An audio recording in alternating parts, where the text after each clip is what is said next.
থামুন। আপনি যদি সত্যিকারের ঘরোয়া স্বাদ খুঁজে থাকেন, এই ভিডিওটা স্কিপ করলে আপনি অনেক বড় কিছু মিস করবেন। কারণ আজ আমি দেখাবো এমন একটা টমেটো ভর্তা যা খাওয়ার পর ভাতও কম লাগবে, কিন্তু মন ভরবে পুরোপুরি। টমেটো ভর্তা, অনেকে এটাকে খুব সাধারণ একটা খাবার ভাবে, কিন্তু যারা সত্যিকারের ঘরোয়া রান্না বোঝে তারা জানে এই ভর্তার ভেতরে একটা আলাদা শান্তি লুকিয়ে থাকে। আমি নিজে অনেকবার খেয়াল করেছি, বাইরে যত দামি খাবারই খাই না কেন, ভাতের প্লেটে টমেটো ভর্তা থাকলে মনটা যেন অন্যরকম শান্ত হয়ে যায়। এইটাই হচ্ছে বাস্তব সত্য। এই ভর্তা বানাতে খুব বেশি কিছু লাগে না।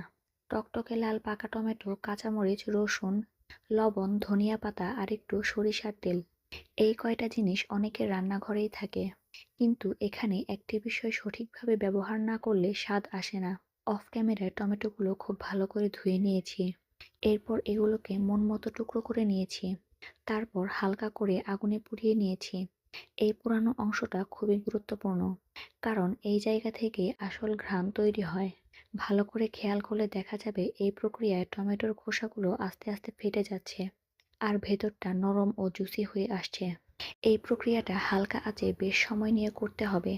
অনেকেই এই জায়গাটায় ভুল করে বসে। তারা বেশি করে আগুন দেয়, তাতে স্বাদ নষ্ট হয়ে যায়। ঘরে যখন এমন একটা ভর্তা বানানো হয়, তখন এই ভর্তার ঘ্রাণটা শুধু রান্নাঘরেই থাকে না, সেটা পুরো ঘরেই ছড়িয়ে যায়। এটা কোনো গল্প না, এটা বাস্তব একটা অনুভূতি। এই ঘ্রাণটাই মানুষকে অজান্তেই রান্নাঘরের দিকে টেনে আনে। পোড়া টমেটোগুলো ঠান্ডা করে হাতে এই খোসাটা ছড়িয়ে নিতে হয়। ইচ্ছে করলে খোসা সহই টমেটো ভর্তা করা যায়। তাই আমি খোসা আর ফেলে দিলাম না, খোসা সহই টমেটো ভর্তা করে নিলাম। তারপর একে একে লবণ, কাঁচামরিচ, পেঁয়াজ, ধনিয়া পাতা আর সবশেষে সরিষার তেল দিলাম।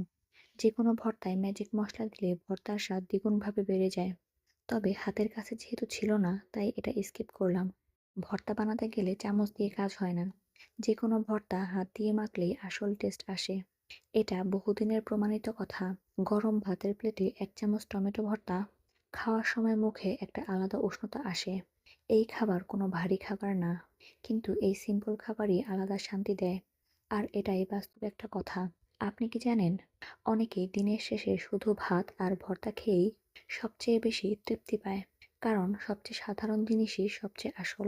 এই ভর্তাটা খেয়ে আপনি বুঝতে পারবেন, এই ভর্তার সবচেয়ে বড় শক্তি হচ্ছে এতে কোনো এক্সট্রা কেমিক্যাল নেই। এটা বানাতে কোনো রেডিমেড মসলা লাগে না। ভর্তাটা একদম ঘরোয়াভাবে তৈরি করা যায়। এই কারণে এই ভর্তা খাওয়ার পর শরীরও হালকা লাগে। যখন ১ প্লেট ভাত আর এমন দারুণ স্বাদের ১ চামচ টমেটো ভর্তা একসাথে আসে, তখন আলাদা কিছু লাগে না। চুপচাপ খেতে মন চায়। কথা বলতেও যেন ইচ্ছে করে না।